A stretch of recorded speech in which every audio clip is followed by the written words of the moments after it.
En la FM Noticias, Leandra Prada Cruz, la psicóloga jurídica al servicio de su caso social en la FM. Y a esta hora quiero saludar a nuestra psicóloga y abogada especialista, la doctora Leandra Lorena Prada Cruz. Doctora Leandra, muy buenas tardes, bienvenida a la FM Noticias. Buenas tardes, Gilberto, un abrazo para ti, un abrazo para todos en la casa, mesa de trabajo, una alegría volver a estar con ustedes. Qué grato siempre hablar con la doctora Leandra. Hay un tema que queremos hoy tratar, doctora Leandra, y con su experiencia como psicóloga, con su experiencia como abogada, como investigadora en los temas criminalísticos, hemos querido como hacer un análisis de esta situación, y es la resocialización carcelaria.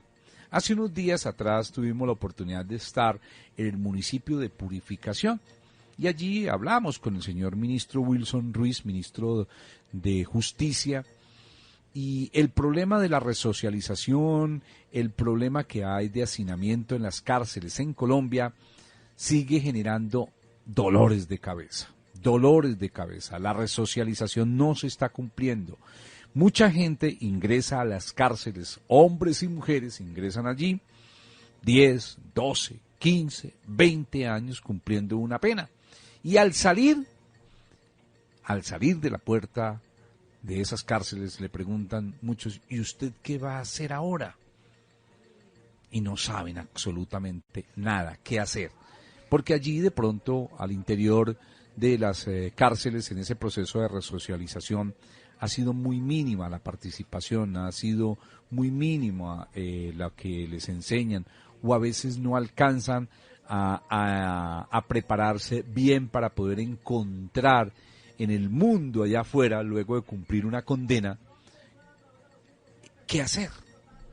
Si a veces, doctora Leandra y oyentes de la FM Noticias, a veces no encuentran qué hacer, hombres y mujeres que hacen su estudio en el SENA, que pasan por las universidades, no hay posibilidades de empleo, pues más difícil será para todas estas personas que salen de las cárceles. Por eso es que muchos de ellos salen y vuelven a delinquir, y otra vez para las cárceles, doctora Leandra.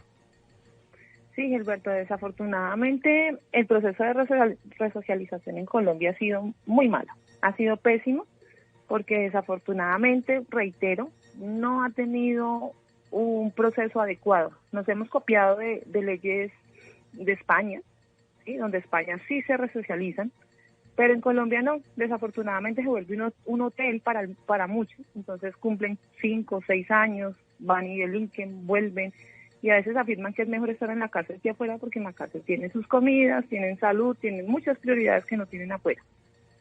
Hacen curso para volverse más delincuente en su mayoría, no todos, pero en realidad ellos no aprenden cosas importantes. Les están enseñando a hacer trabajos manuales, cosas que cuando salen a la vida nuevamente, pues no van a encontrar ningún empleo alguno, y mucho menos tienen el material o la parte como innovadora para empezar un negocio. ¿Qué pasa en España? En España la gente entra a la cárcel, pero sale resocializada, sale con un estudio, con una profesión, el mismo Estado le busca un empleo, lo mete a trabajar en esa empresa, la empresa no paga impuestos por resocializar, y ya esa persona no tiene la excusa, porque siempre vamos a encontrar es que yo robo, yo hurté, yo asesiné, porque es que aguanté hambre, porque es que mis hijos no tienen, y siempre estamos justificando el mal comportamiento. En estos países no, usted ya tiene un empleo, ya tiene una profesión, no tiene por qué volver a delinquir. Entonces, la resocialización ha sido muy baja en Colombia. Definitivamente, quien sale resocializado es quien entró inocente a la cárcel y vuelve a su misma vida, pero es muy complicado en Colombia. Sí, es muy complicada la situación en torno a los internos que hay en muchas cárceles en Colombia, ¿no, Valentina? Es difícil para ellos sobrevivir allí y luego encontrarse en el exterior con otro problema.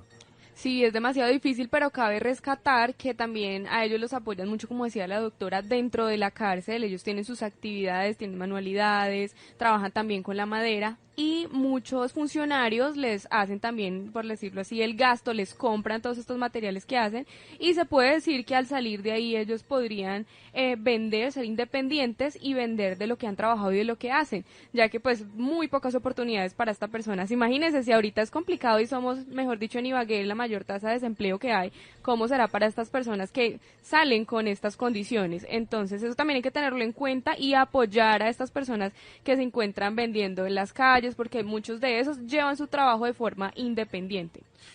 Creo, doctora Leandra, que va a ser necesario que se consoliden más los convenios que se deben desarrollar entre el INPED, el Ministerio de la Justicia y el SENA para poder llevar hasta allí, hasta las prisiones en Colombia, ese compromiso y ese trabajo que se hace para técnicos y tecnólogos del SENA, ¿no? Claro, y recordemos también que estudiar hace que baje la condena. Entonces, ¿qué tanto yo, estando en la cárcel, estoy estudiando lo que me gusta o me toca estudiar porque pues necesito que me rebajen la condena? ¿Y qué tanto yo tengo un perfil delincuencial y se ha trabajado en la parte psicológica o psiquiátrica para que yo me rehabilite? Porque es que yo no soy mala porque sí, yo tengo un perfil delincuencial. ¿Qué voy a hacer fuera? Si definitivamente haciendo caballitos, haciendo sandalias, voy a poder vender uno o dos, o al contrario estar raponeando, como dicen en el argot popular, un celular, un bolso, recojo más dinero. Entonces hay que mirar qué tanto, cuál es mi personalidad definida y qué es lo que yo quiero hacer a futuro. Entonces no es solo darle la parte, sino también trabajar la parte psicológica. ¿En realidad yo quiero cambiar? O definitivamente para mí esto es un paseo y antes al contrario hice curso para mejorar mi perfil delincuencial y salgo a lo mismo. Porque si miramos la estadística, muchos vuelven, muchos regresan y ya es como volver a la casa porque se conocen entre celdas. Es más, desde la celda están delinquiendo. Entonces, ¿qué tanto estamos haciendo para que esa persona deje de comportarse mal, se adapte a nuestra sociedad, se vuelva una persona de bien, o simplemente logramos con encerrarla unos años, que aprenda alguna cosa que él no necesita y que al contrario esté mirando cómo va mejorando su perfil delincuencial? Doctora Leandra, hay algo que en el pasado contaba mucho y era una excelente experiencia. Aquellos internos que gozan de buena conducta, que tienen buen comportamiento, que al final no están condenados allí por delitos tan graves como masacres o asesinatos o violaciones, salían a cumplir una función social.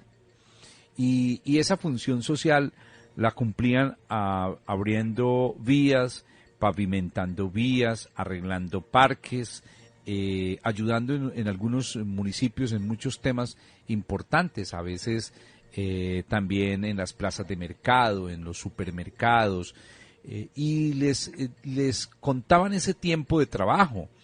Y ellos aprendían en medio de todas esas circunstancias, pero también recibían unos recursos. Hoy no se hace, hoy se ha dejado a un lado esa actividad que en parte sirve como proceso de resocialización. Claro, la idea es que el interno se gane lo que él está consumiendo, pero al contrario, el interno o el recluso se vuelve una carga para nosotros. No dice el gobierno lo está pagando, no somos nosotros con los impuestos que estamos manteniendo a esa persona dentro de la cárcel, y él que está haciendo para resocializarse o qué está haciendo para ganarse eso. Al contrario, nos vemos llenos de tutelas, de derechos de petición, porque exigen más cosas allá adentro que afuera. La idea es que podamos resocializarlo, mirar su entorno sociocultural, porque es que también no podemos pedirle peras al olmo. ¿Quién es? ¿Dónde vive? Pero si yo vengo de una trayectoria, hemos conocido en Ibagué familias delincuenciales, donde viene de abuelo, padre, y ya van en los nietos con el mismo perfil. ¿Cómo yo voy a pretender resocializar uno si afuera lo está esperando el negocio? Entonces, sí, aquí hay que replantear muchas cosas. Desde la parte de la psicología hay mucho por trabajar. No hay como la herramienta y no se le ha visto la importancia a trabajar en ese tipo de procesos. En el caso, por ejemplo, de asesinatos, en la parte de feminicidios, ¿qué tanto estas personas se trabaja con psiquiatría? Porque aquí hay algo de trastorno de personalidad, no se trabaja, se tiene ahí. ¿Qué pasa? ¿Algún día tendrán que salir? Sí, cabe la posibilidad, pero no ha resocializado definitivamente. Doctora Leandra, me place saludarla a través de los 1020 de la FM Noticias y a través de nuestras redes sociales. Ya hay algunos que están interactuando con nosotros. Gabriela Méndez dice, doctora Leandra, ¿qué tan oportuna sería una muy buena resocialización en la problemática social delincuencia común? Sería muy importante poder trabajar desde la infancia. Hay niños, niñas, adolescentes que presentan algunas conductas, algunos rasgos de delincuencia. ¿Cómo lo podemos prevenir? ¿Cómo podemos trabajar? Hay cosas desde muy pequeño que se empieza a trabajar, como cuando se trae los colores del niño a la casa y yo lo felicito y le digo, muy bien, mi hijo es muy avispado. Lo envié con 5 colores y trajo 15. Que este niño sí es muy inteligente. El otro que lo envié con 5 y trajo ni uno, le estoy diciendo que mucho tonto que se dejó sacar los colores. Entonces, mire cómo yo estoy reforzando conductas negativas y al contrario cojo el color que viene marcado y le quito el pedacito y vuelvo y lo marco con el de mi hijo y le estoy enseñando cosas incorrectas y se acostumbra a lo mismo. Al que deja el sacapuntas o el tajalápiz o el borrador y lo echa al bolso disimuladamente, lo raya y le cambia el nombre y en la casa le aplauden porque es súper avispado. Entonces, es muy importante resocializar, quitar conductas inadecuadas que se aprenden desde la primera infancia y empezar a trabajar como en ese tipo de comportamientos. Doctora Leandra, ¿qué opina usted sobre el papel, espéreme por aquí un minutico, de la psicología en el medio carcelario y qué piensa sobre el papel que se le ha venido dando? Digamos que la psicología, hay un área de la psicología digamos, experta que es la psicología jurídica y una sub que es la psicología penitenciaria, que hace programas de rehabilitación para este tipo de personas. Es súper importante, en España se ve, de ahí traen esa especialización acá, pero en Colombia no es aplicada. Definitivamente no es tenida en cuenta, no se trabaja con cada tipo de área o personalidad de delincuente o con delitos para poder restablecer un poquito su proyecto de vida. Entonces acá no se ha visto como el papel importante en la psicología penitenciaria. Doctora, y por aquí Hasblady Patiño dice, por lo general el problema viene dentro de las cárceles, o sea, en las prisiones, y es poco frecuente que se genere una rehabilitación de esta persona. Solo se cumple su función, pues como tal, represiva, pero eso no lo es todo. Es cierto, lo que dice Hasblady es cierto, la gente puede estar dentro de la cárcel, pero tiene que volverse o más o aprender para poderse defender. Los últimos estudios se han hecho que usted entra a un patio y ya hay un líder en ese patio y ahí se dice a qué hora se duerme, cómo se come, si usted tiene derecho a colchoneta o no. Entonces mire cómo o usted se vuelve o definitivamente muere dentro de la cárcel. Doctora, ¿qué opina de los permisos que se le dan a los reclusos teniendo en cuenta los procesos de resocialización que se realizan? Bueno, los permisos definitivamente tuvimos el caso del señor que salió a Picaleña, abusó, torturó y asesinó a la niña que iba para su casa, pero es que los permisos acá no se están mirando desde la parte de psicología, sino se están mirando desde la parte legal. Y de acuerdo al tipo de condena, a los años que lleve, pues tiene permiso de 72 horas. Entonces, pero no están teniendo en cuenta que es una persona que es riesgo para la sociedad, que no tiene rehabilitación, pero pues eso en Colombia, digamos que los derechos humanos protege todo este proceso. No hemos tenido como replantear que hay personas que no se van a resocializar, un pedofílico no se puede resocializar, un abusador sexual tampoco. Entonces, este tipo de personas pues tendrán que omitir ese tipo de conceptos para que ellos puedan salir a la calle, porque ellos van a hacer daño. Definitivamente el problema del pedofílico son los niños, entonces mientras esté con adultos se va a comportar súper bien. El problema es meter ese pedofílico donde están los niños. Ahí es donde le va a salir como su perfil delincuencial nuevamente. Doctora, y desde el punto psicológico, ¿usted cree que estas personas sí cambian? En algunos delitos pueden cambiar, en algunos delitos, pero en casos de abuso sexual, de feminicidios o de asesinos seriales, es completamente, diría que un 99% que no pueden cambiar porque es su instinto. Sí, y, en España se hace mucho estudio sobre esos temas y hay instinto para matar, no todos tenemos ese instinto, pero hay personas que nacen desde pequeños con muchos rasgos de personalidad que si no se manejan, pues se convierten en este tipo de personas. Continuamos con más preguntas a través de nuestro Facebook Live. Saludamos de manera especial al señor James Iván y dice, lamentablemente la resocialización es voluntaria. Solo si el privado de la libertad lo acepta y de verdad quiere salir adelante, una vez más recobre su libertad. Pero aquí vuelve a aplicar el tipo de delito. Cuando ya hablamos de algún trastorno psiquiátrico, es muy complejo que él quiera resocializarse porque es que no puede. Está enfermo mentalmente. Entonces hay delitos que sí, la venta, el tráfico de estupefacientes, el hurto, ese tipo de conductas se pueden modificar, pero asesinos seriales, ese tipo, es muy complejo, no se tienen estudios certeros de que ese tipo de personas se resocialicen. Doctora Yussi Rodríguez dice, ¿cuál es el impacto de los programas de resocialización en la reinserción social de la población reclusa? Un impacto bajo y revisando, digamos que los últimos estudios, casi, digamos, de 10 vuelven nuevamente a la cárcel, unos 4 o 5. Entonces no hay mucha resocialización, pero tal vez puede ser lo que estamos hablando desde el principio. El gobierno no tiene herramientas de cómo buscar que esa persona entre a trabajar, que se vuelva una persona del bien y no tenga la justificación de comportarse mal.